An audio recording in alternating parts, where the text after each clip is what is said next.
Good afternoon, everyone. My name is Rachel Stern, and I'm the director and CEO of the Fritz Ascher Society for Persecuted, Ostracized, and Banned Art in New York. We research, discuss, publish, and exhibit artists whose life and work were affected by the German Nazi regime between 1933 and 1945. Today, we continue last year's interdisciplinary exploration of trauma, memory, and its artistic expression from one generation to the next. I'm excited to welcome you to Memory, Empathy, and Image, the art of Luise Schroeder from Germany and Kitra Cahana from Canada. After the discussion, we'll have time for questions, so please submit them in the Q&A function. This event is generously sponsored by the Consulate General of the Federal Republic of Germany in New York. It is my pleasure to now introduce our award-winning artists, Kitra Cahana and Luise Schroeder. Kitra Cahana is a freelance documentary photographer, videographer, photo-video artist, and a TED speaker. She's a contributing photographer to National Geographic magazine. She has a BA in philosophy from McGill University and an MA in visual and media anthropology from the Freie Universität in Berlin.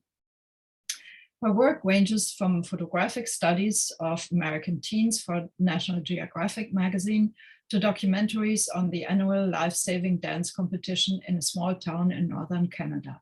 She's renowned for work that consistently reflects a deep sense of empathy with her subjects. Kitra is the recipient of numerous grants and awards, including 2 Canada Council grants for the visual arts, a 2016 TED Senior Fellowship, the 2015 Pulitzer Center for Investigative Reporting grant, the 2014-15 Artist Residency at Prim Center, the 2013 International Center of Photography's Infinity Award, first prize for the 2010 World Press Photo, a scholarship at Fabrica in Italy, and the Thomas Morgan internship at the New York Times. Luise Schroeder is a visual artist working in France and Germany. She studied photography and media arts at the Academy of Visual Arts in Leipzig, Germany. Within her artistic practice, she's dealing with aspects of history in the making from today's perspective.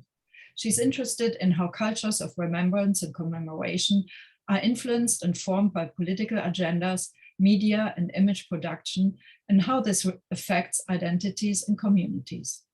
In recent years, Luise Schroeder has taken part in numerous single and group exhibitions, among others at the Rencontre Internationale, Paris and Berlin, at the Kunsthalle Baden-Baden in Germany, at the Galerie Eigen and Art in Berlin and Leipzig, and at the 7th Berlin Biennale for Contemporary Art in Berlin. Alongside numerous other distinctions, the artist received the CO Talents Prize in 2012 and the Spall Art Prize Salzburg in 2020.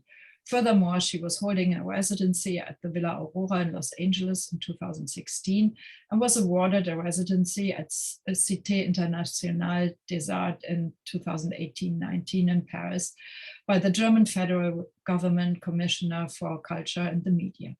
Recently, she's working on her project La Barricade, Existing as a Promise, which is supported by the French Ministry of Culture, CNAP, and Atelier Medici. Welcome, Kitra and Luise. Today's discussion is moderated by Ori Scholtes, teaching professor at Georgetown University in Washington, D.C., across the disciplines of theology, art history, philosophy, and politics.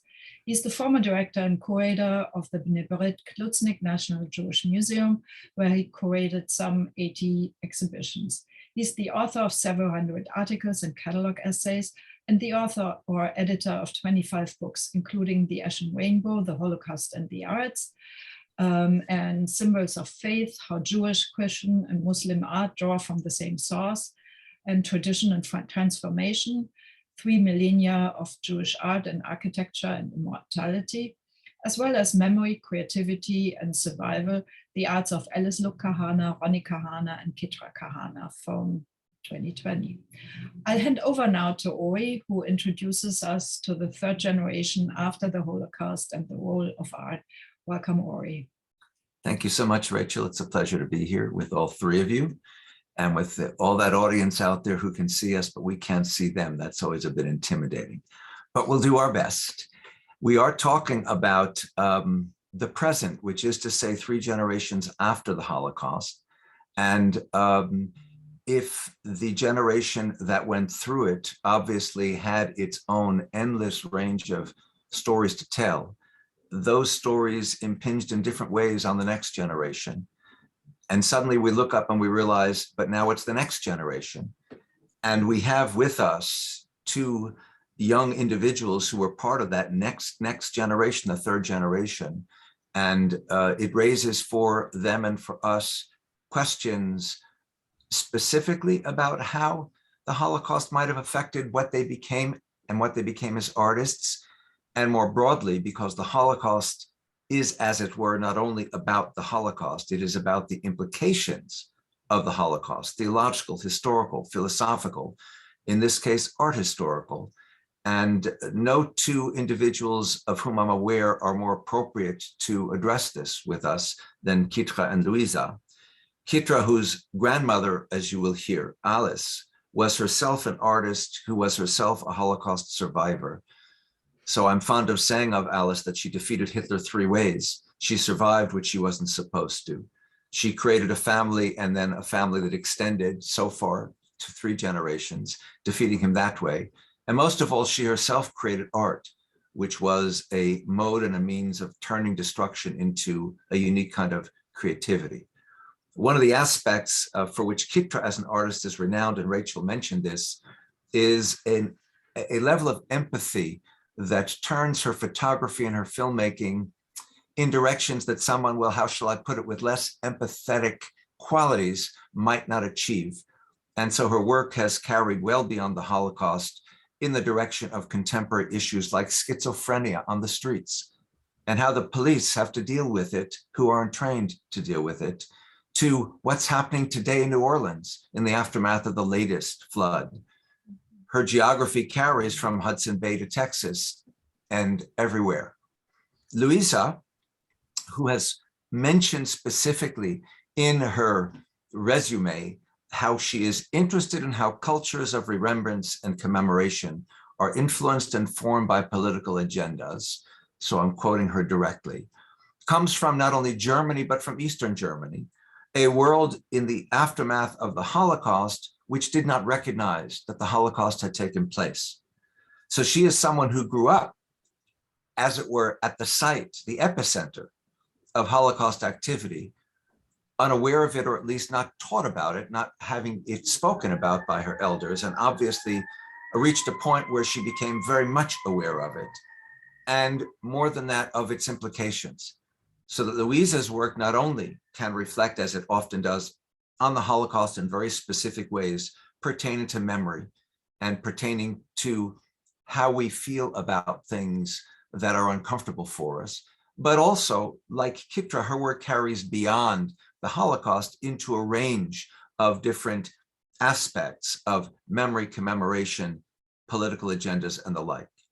Both of these 2 individuals, as you heard from Rachel, who just gave you the tip of the iceberg, have phenomenal resumes, have done extraordinary work, have won an inordinate number of awards. It's ridiculous between the 2 of them how many they have won. Both of them reflect and resonate from past events to present thinking and raise constant and consistent future questions. Where are we as a species going? In photography, in video, in filmmaking, in installation work, and so on. They deal with art, which has been, across a range of different ways, an instrument for addressing the ineffable, that which we cannot describe with words because it transcends words. The word ineffable is typically used when one speaks in the Abrahamic tradition of God, that God's very name, for example, in Hebrew, cannot be properly pronounced. And so moving from words, what we call religion has, across human history and geography, used art as an instrument for trying to address that, visual images, music, dance, and the like. But an event like the Holocaust has its own level of negative ineffability, and whatever it does or doesn't say about divinity, it clearly and distinctly shows a very dark underside of humanity and what we are about. So visual artists during the Holocaust were record keepers of events which defy words that were nonetheless taking place. And visual arts after the Holocaust, like their associates in other art forms, have reflected on what those events were and what the implications of those events are. So survivors like Alice Kahana, a growing array of visual artists, particularly from the 1970s on. In other words, it took time for such individuals to be able to really turn back to that kind of a topic. Family members like Alice's son and Kitra's father, Rani Cahana, whose medium, however, was not visual but verbal, his poetry. Like Kitra herself, whose visual instruments are different from Alice's, and yet reflect an ongoing connection to what you might say she learned at her grandmother's knee.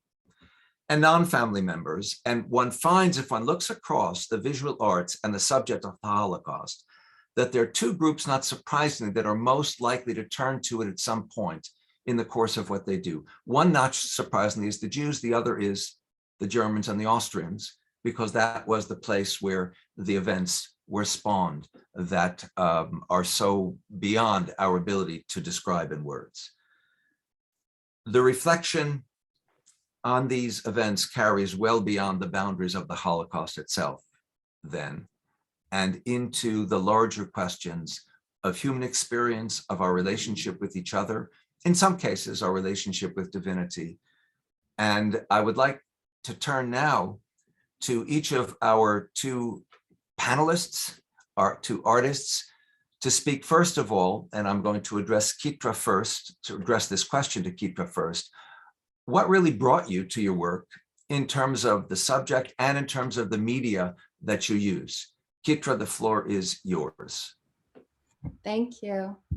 Yeah, so my grandmother, Alice Kahana, is really, I would say, at the very kernel of all of my being as a person, an artist, a documenter, and it's her story of the Holocaust that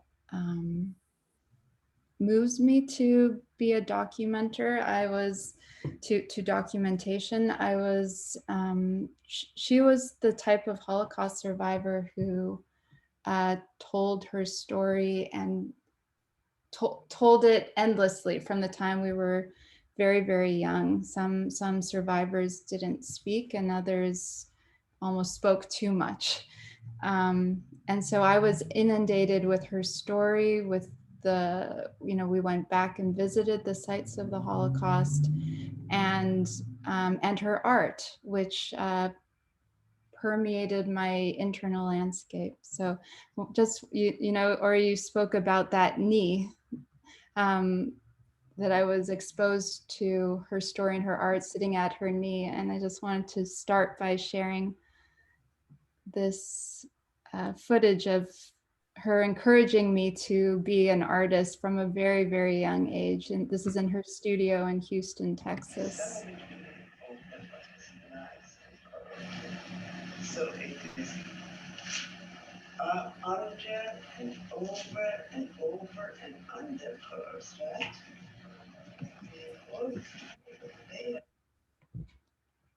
And so I was surrounded by her art. This is her art. And in her work, she was working with photography as well, a lot of mixed media.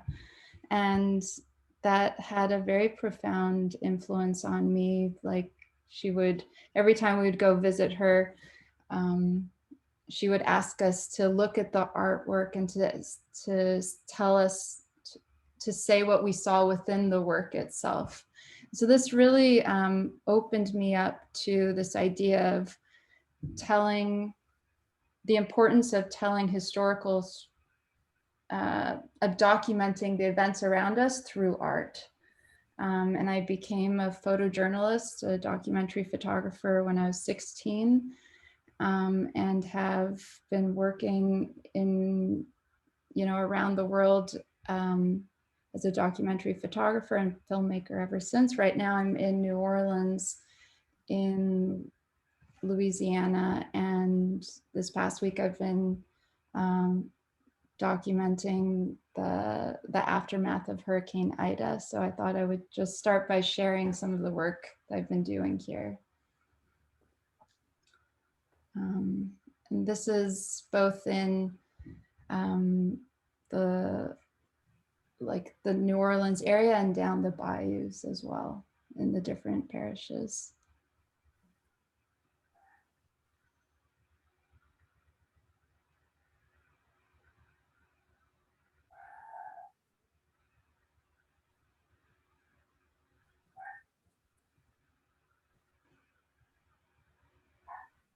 We are back to the God versus human question, aren't we? Right there, front and center.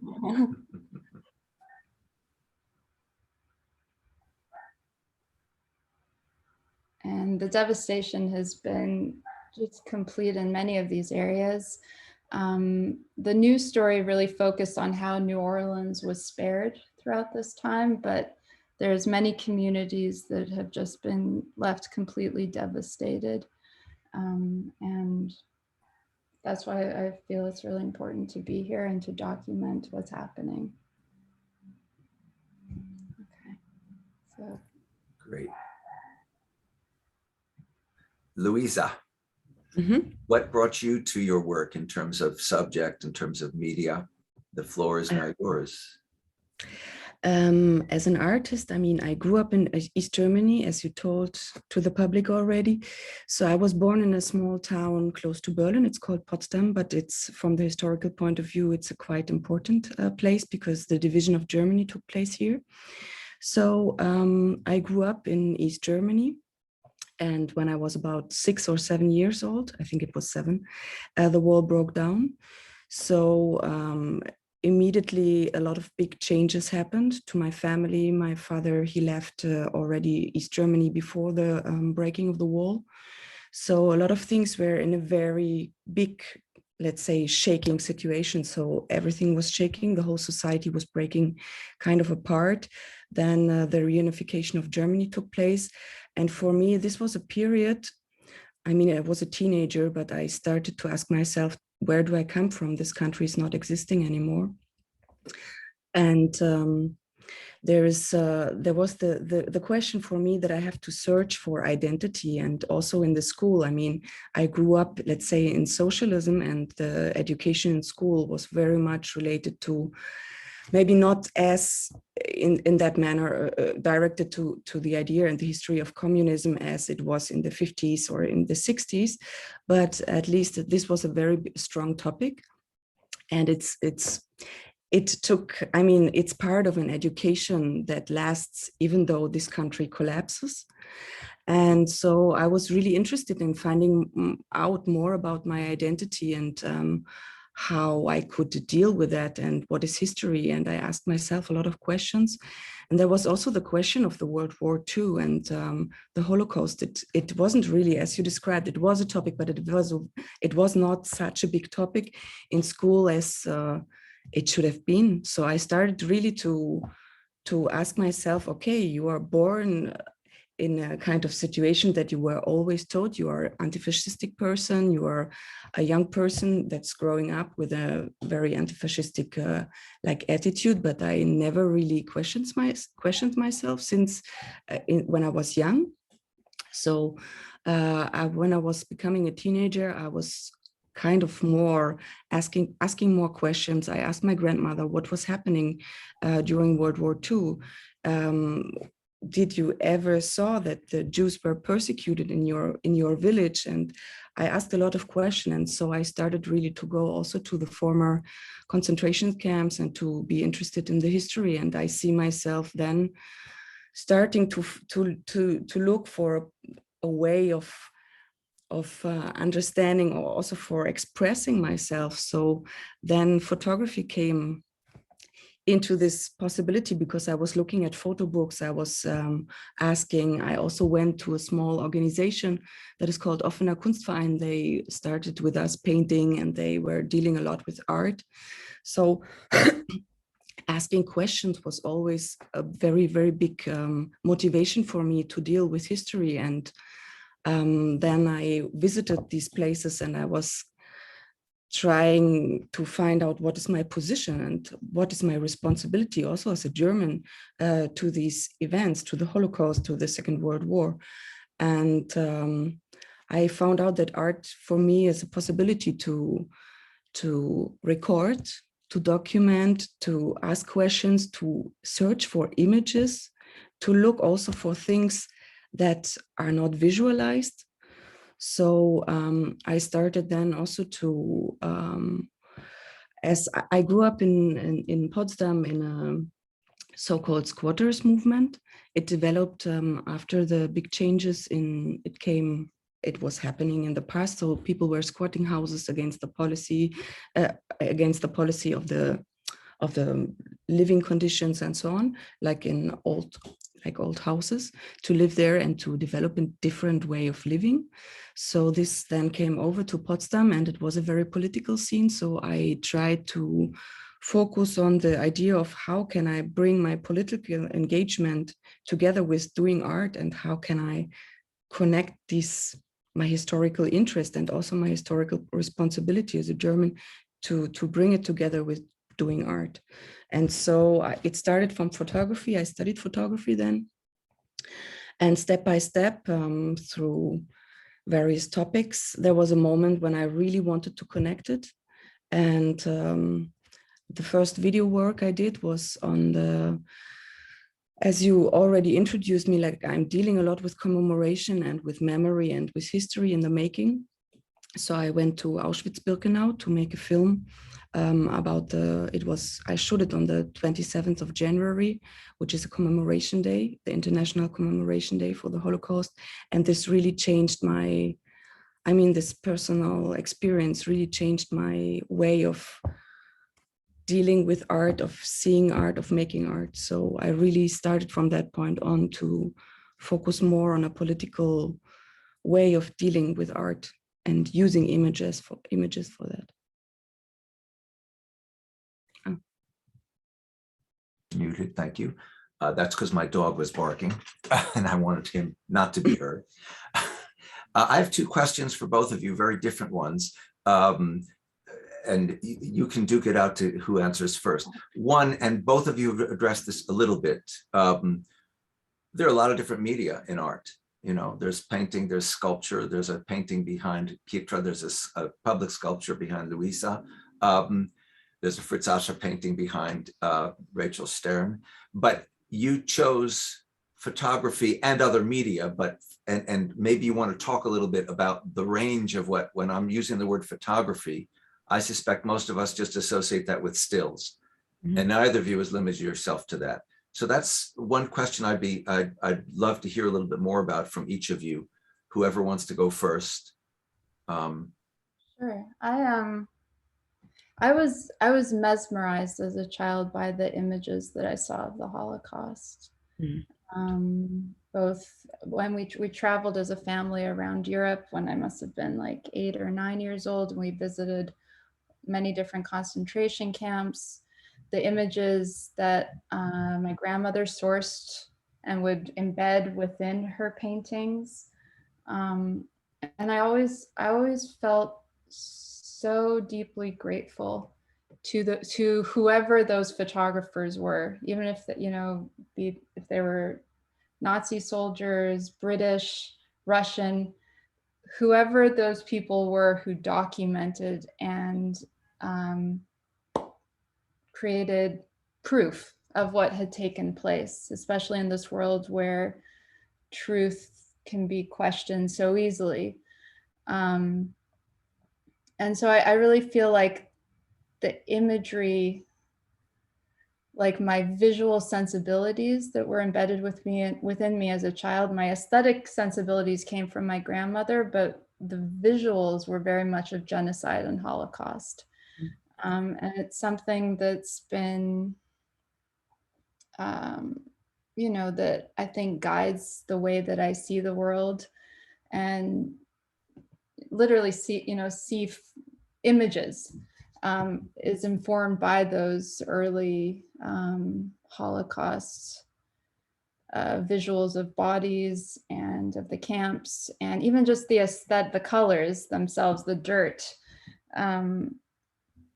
There's the barren trees, like there's a feeling, a gesture that I sensed very early on and was quite moved by.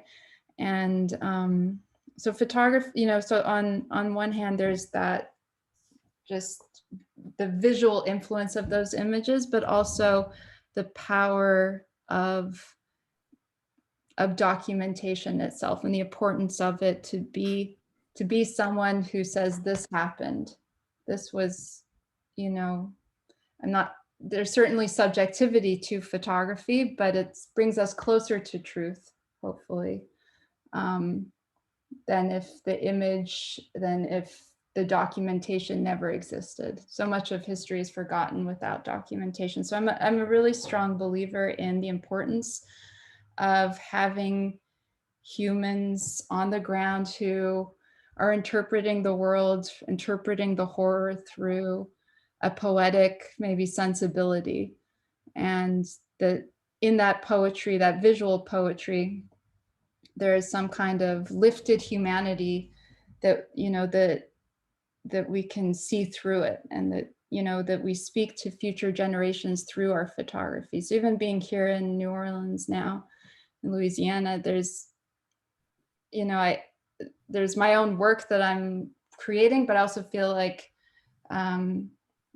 being someone who documents is being a part of, it's putting your place within history. And it's not, I'll never know the full extent that any one of my images can ever make. Sometimes you take a document that means one thing in one context, and then it becomes a very personal thing to someone else in a different context. Taken many images of people who've passed on that take on new meaning with time. So yeah, thank you. Luisa? Mm-hmm. I would like to share some images with you. Okay.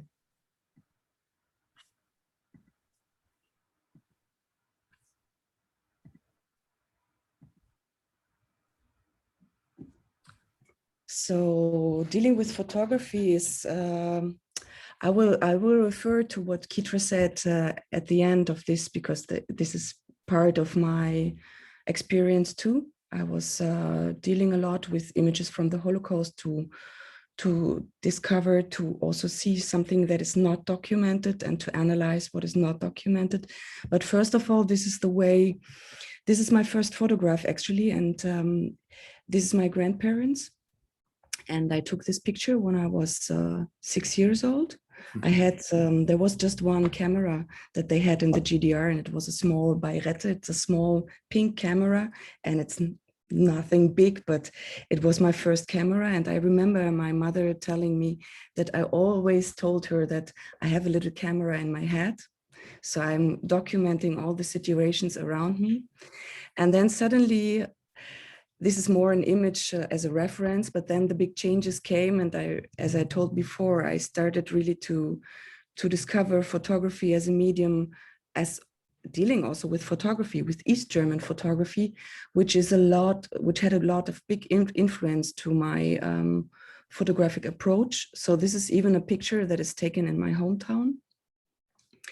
And I mean, looking at these images that have been taken in the 80s, which was not the time when I saw them, but this really gave me a vision to deal with photography, and to the question of loss is a very important one to me as well. Starting taking pictures of something that one day maybe is not existing anymore. So really this method of, okay, if I record something, I can keep it, it's an image, it's there. And so dealing with identity and photography, I was living in Bulgaria after I finished school. So as I told before, like the idea of the question of searching for my identity, I did a big project in Bulgaria and Sofia, which is called Hope, Freedom, Friendship, and Youth. It's it's my first real photographic work that I did as a body of work. And I was trying to, with the help of my Bulgarian friends, trying to look what is left from the world we come from, or we came from, which is no longer existing, the states or this kind of political system, which is no longer existing.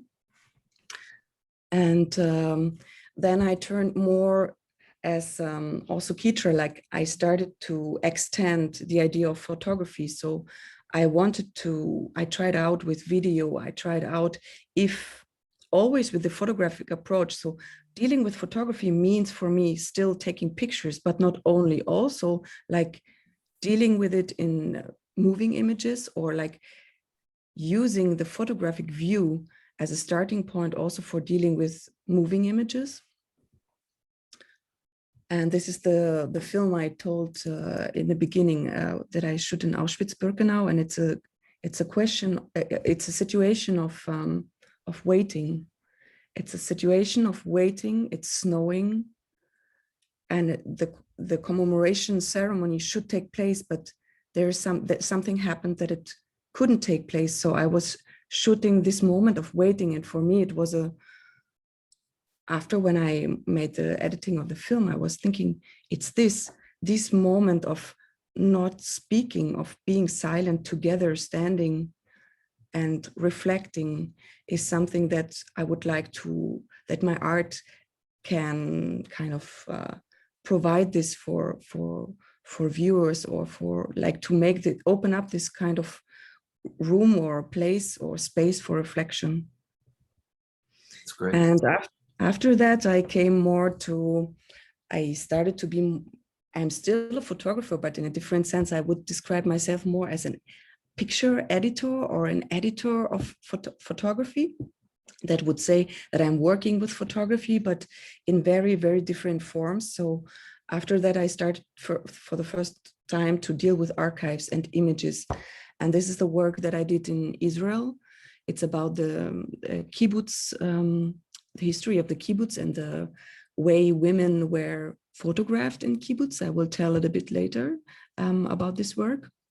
So this is what brought me from media to media. And today I would describe the choice of media is very different. It's very various, but photography is still always the starting point. Like I put a lot of research in my work. There's a lot of research. I'm looking for press articles. I'm looking for press images. I'm looking for images that have something inside of them that makes me think, that is strange.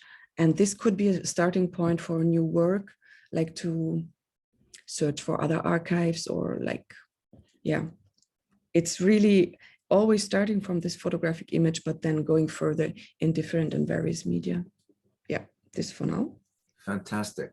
Here's my second question, because both of you in various ways and in varying degrees want to embed a political discussion in at least some of your work. And politics has never been in the history of humanity disconnected from religion. And art, as I said earlier, has served over the course of human history as an instrument for religion to do what it does in addressing this ineffable realm where words won't work. So I'm just curious, and I suspect the answers will be very different from the two of you, but I'm just curious, what role, if any, religion or thinking about religion has played in how all of this has developed? And the answer could be, I don't know. The answer would be nothing. The answer could be, it's a profound influence on whatever. I'm just curious. Sorry for that curveball, but it just struck me. It's too interesting to avoid or evade.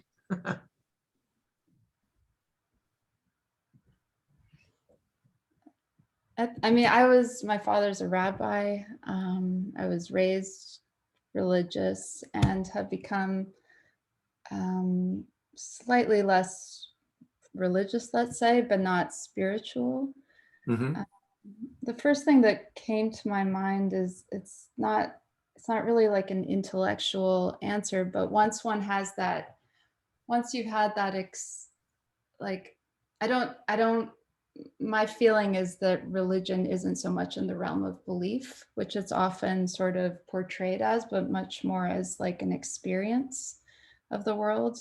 Like being a spiritual religious person is a certain way of experiencing the world and feeling one with, you know, creation, being a part of creation, which is beyond the intellect, I feel.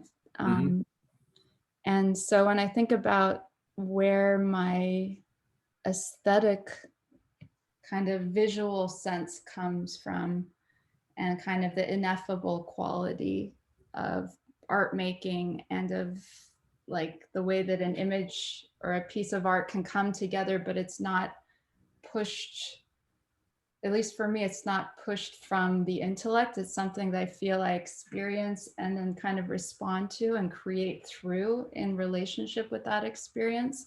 I find art creation to be quite spiritual in that kind of way, and something that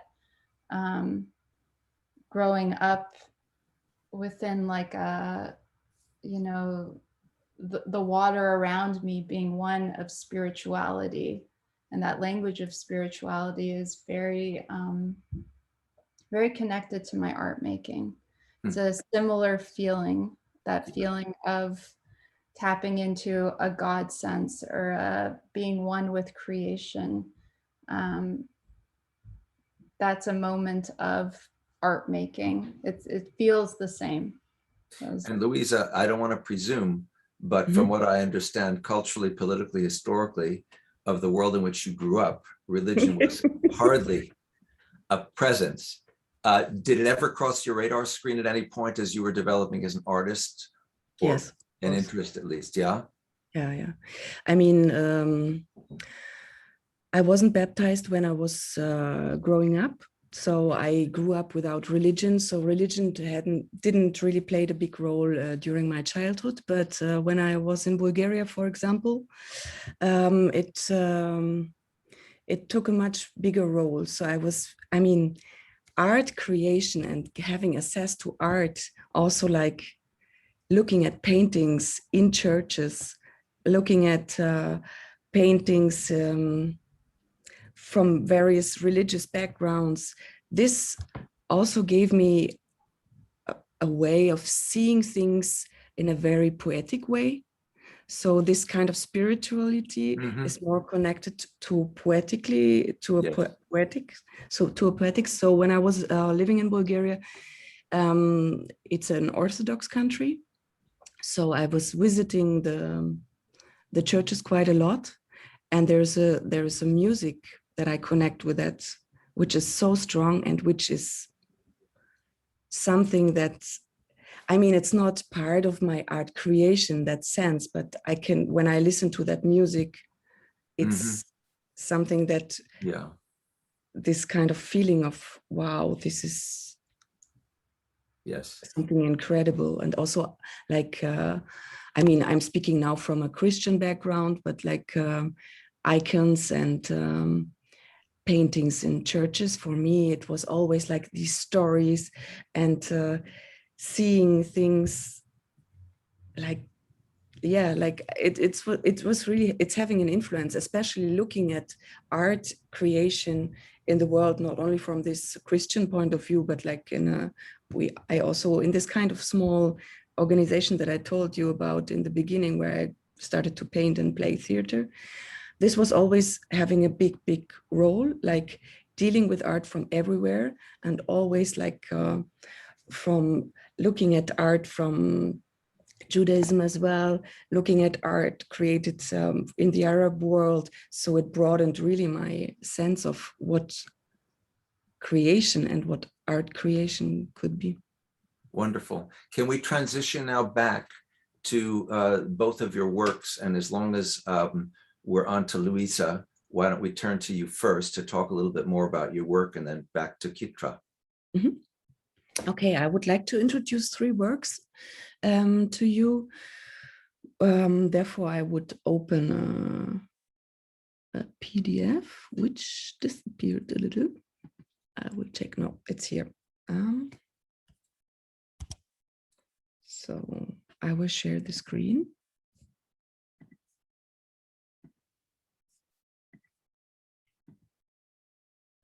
So this was the last image I showed to you.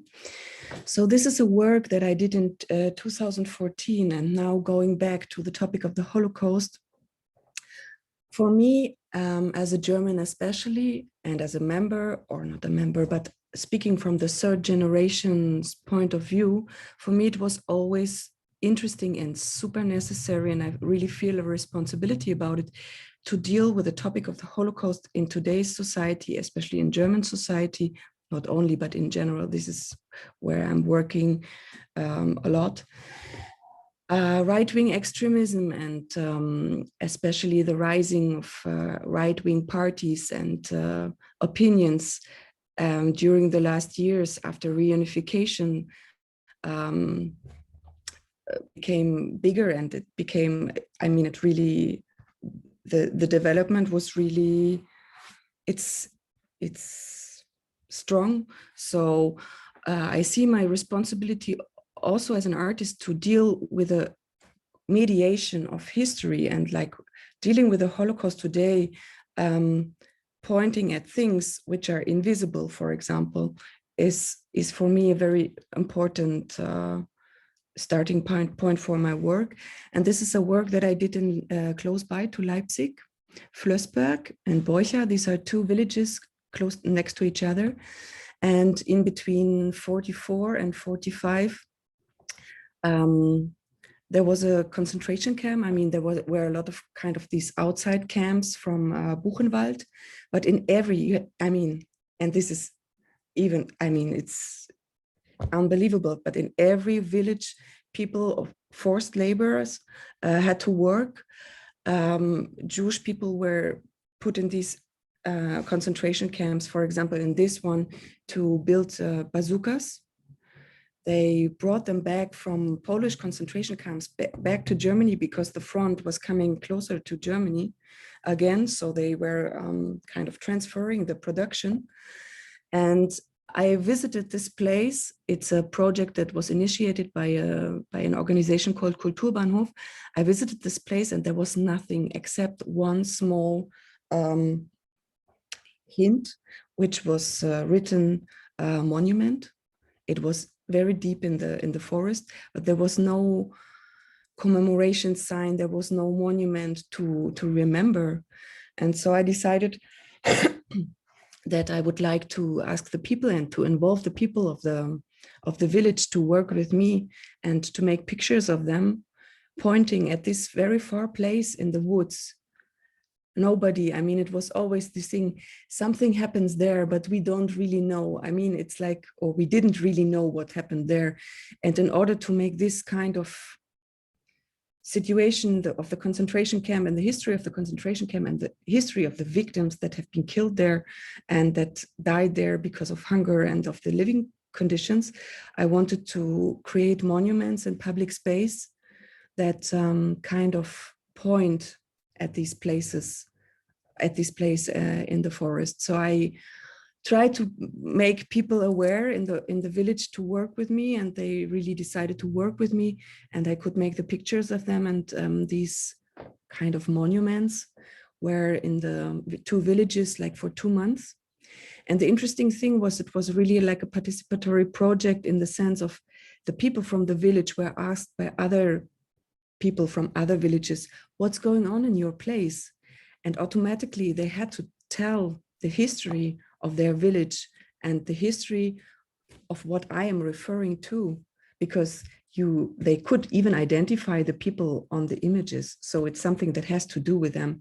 And this is something also which is important for my art. The question always to ask what it has to do with me, and what it has to do with people that I'm working with. So to create a connection between the past and the present. And this is another work. I referred to this work before when explaining that I work also with archives. It's a work from 2015. It's a work called She Takes a Hand Herself in History. And I went to Israel for the first time when I was 15. And I visited a kibbutz. And for me, this was an amazing experience, in the sense of that there was this socialist utopia idea that the kibbutzim were created. I mean, there's also this myth of the kibbutz, but like in the sense of this place could have something to do with also the country I come from, which is not longer existing, made me really interested in this topic of the kibbutz. And then I met a very interesting person, Guy Raz from Israel, and he explained me that there had been women photographers.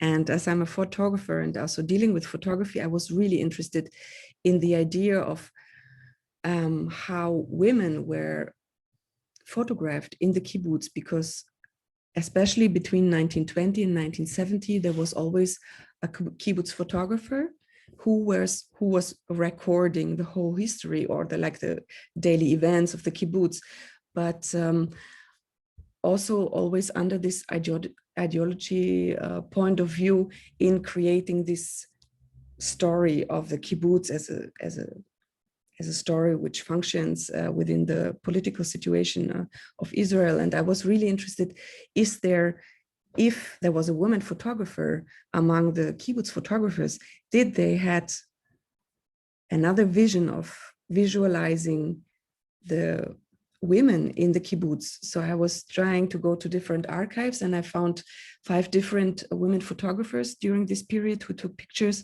also of women. And I made this archive collage, and it's a wallpaper, as you can see. And then I was really interested in the connection to the present. So I was looking for young women today living in the kibbutz, and what is their vision of the kibbutz and their idea of the role of women in the kibbutz. And so I tried to find out, I asked them to reenact the old pictures with me, and then in an interview to describe why they choose this picture, how do they see themselves in this reenactment of this old photography, and what do they think is the difference between their grandmother, their mother, and themselves, like living in the kibbutz, and what is the heritage of the kibbutz. And so also like dealing with the gender questions in terms of equality in the kibbutz was a very big issue in this work. And this is another work that I will show a small trailer. It's a work that I created in the United States, and I deal with commemoration, I deal with memory, I deal with rituals and forms of commemoration. So I was invited to come to Los Angeles to live in the Leon Feuchtwanger villa, the Villa Aurora. Leon Feuchtwanger, he was persecuted in Germany as a Jew, so he went to the States in order to continue living and writing. And it's a residency where artists from Germany are invited to work on a certain project. And I came across the images of Ansel Adams and Dorothea Lange about the Japanese American internment during the Second World War. And this was the starting point then for work that I created 350 miles away from Los Angeles in Manzanar. It was one of the camps that Japanese Americans were brought to after the attack on Pearl Harbor and after President Roosevelt. There was the order 9066, which was directed towards Japanese Americans, US citizens, and that America was afraid, or the United States was afraid of spies, because Japan just declared the war. So about 120,000 Japanese Americans were brought into camps, especially on the West Coast. And once a year, they come to Manzanar. It's a historical site since the middle of the 80s. And they commemorate this internment and incarceration. So I was really interested in what's going to happen and what is this way of commemoration, and does it have something to do with me, or can I deal with it, who I am doing this kind of work.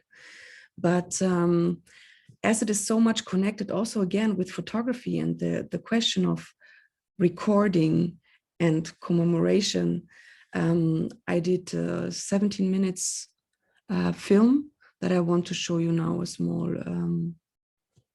part of. It's 3 minutes. Okay, I will start it.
I would like to thank the 30-something Arab Muslim Mesa, daughter of a Syrian migrant to the US in 1942, would not only stand in opposition to xenophobia towards Muslims and Arabs in 2016.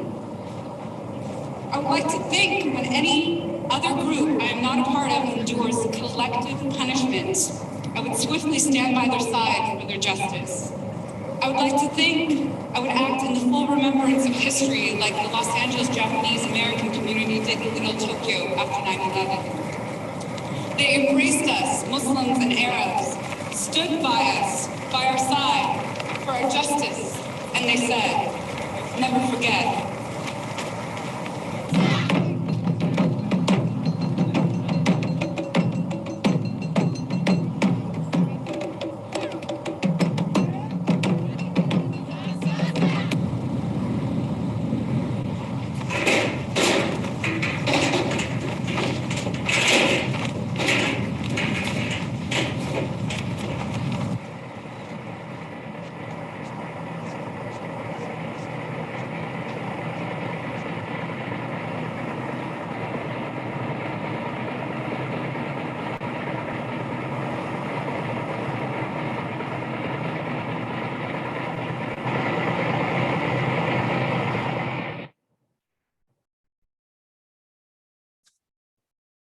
Thank you, Luisa. So moving from the transcultural, international, across the ocean coverage of a range of issues and ideas that have all kinds of implications, we turn, and turning last to Kitra again, both to the very personal, but also to a transcending of the boundaries of what some might consider to be the norms of photography. Kitra, the floor is yours. And yes, unmute yourself, you did. Yeah, so I'd like to just quickly share a little bit from the work I've been doing with my father. He had a brainstem stroke 10 years ago, and we've been collaborators since then. He had a very spiritual experience throughout his stroke, whereas other people would see this as maybe the greatest tragedy. He was someone who very much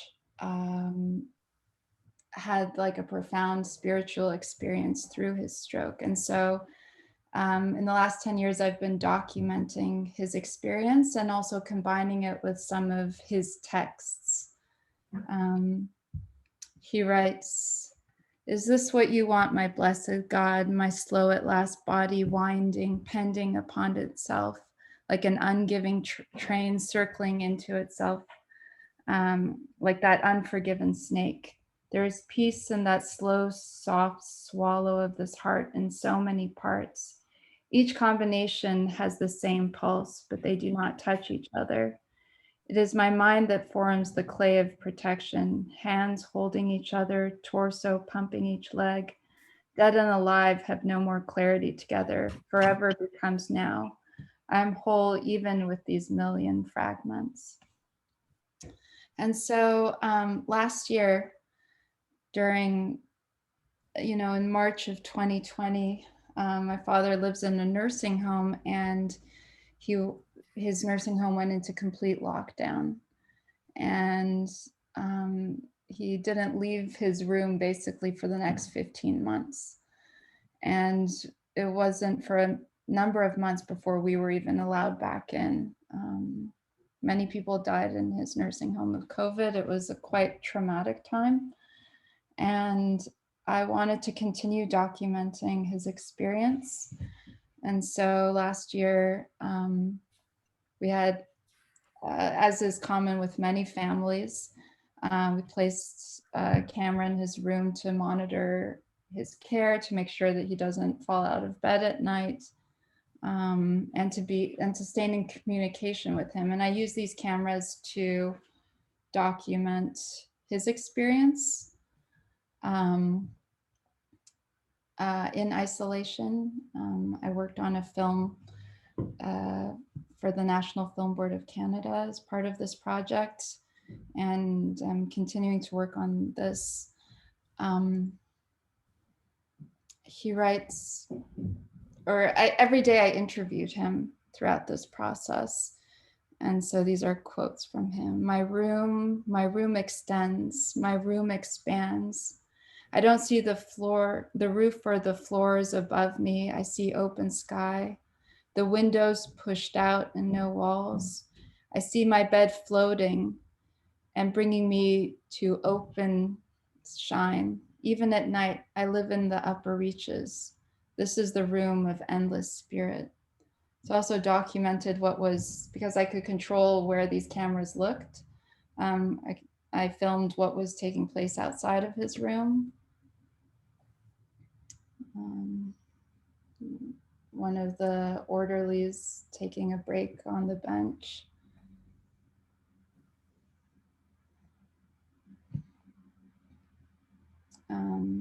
The caregiving.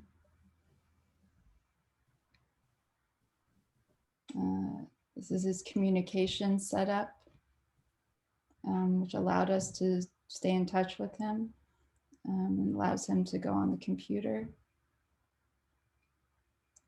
He says, now it's only God presence everywhere. There is a new recognition that no one's in charge.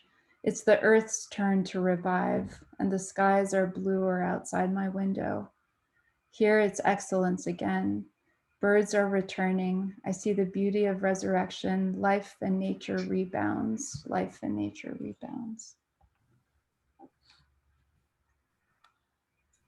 A nice note on which to conclude.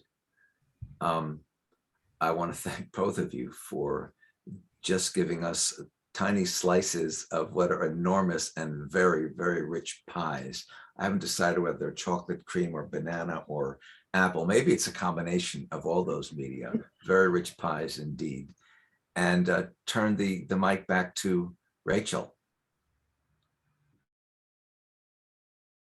Really have much time left. I have one question here, and whoever wants to, maybe we go a little bit over time, because Sharon asked, she's wondering if Luise, your parents or grandparents, have related their experiences of the wartime as Kitra's grandmother did, or whether there was a blanket of quiet, really. I would, I would relate that to my grandmother. She was born in 1933. So she was a kid during the Second World War, but she told me a lot about it. And she was also telling about her Jewish neighbors, that she was asking her mother why they crashed the windows on the 9th of November. So we talked about it, but more in a sense of reflection. I mean, I asked this question when I was 14 or 15, so, and she was really answering, but in general, I would say the question of dealing with the Holocaust, like also that I experienced in the village, it's very rare that someone wants to remember something and that someone wants to talk about it from this perspective of, from this generation that was living during that time. Yeah. So I'm getting feedback here how moving the presentations of both of yours were, and actually just now also that this is really, your presentations were very perfect for a reflective time, because as Jews we're in this time between Rosh Hashanah, the beginning of the new year, and Yom Kippur. So it's a time of introspection and reflection. So thank you so much for sharing your work in this. I didn't even know how perfect this timing was. And Rachel, of course, 9/11 as well. So as Americans are rarely very reflective. But in the last 2 days, we have been somewhat reflective. By the way, it's interesting that both of you, it was at the age of 14 that you turned a particular point. And I know with Kitra, it's when she turned 14, she thought of where Alice was going at 14, which was toward Auschwitz. And you, Luise, you were 14 with this first conversation with your grandmother. So very interesting, important age, I guess. Yes, for sure. So thank you so much, Kitra and Luise, for sharing your work with us and your thoughts and your process. And good luck for your, all the energy and insights for continuing your important work. And I thank Ori for moderating the event, and wish everybody that you're staying healthy and be well, and stay in touch. And yes, by the way, here's a question whether we are recording the event. Yes, we did record the event, and we'll make it available on YouTube. So I'll send out that link after the event. So thank you so much, everyone. Be well, and take care. Bye. Thank you. Oh.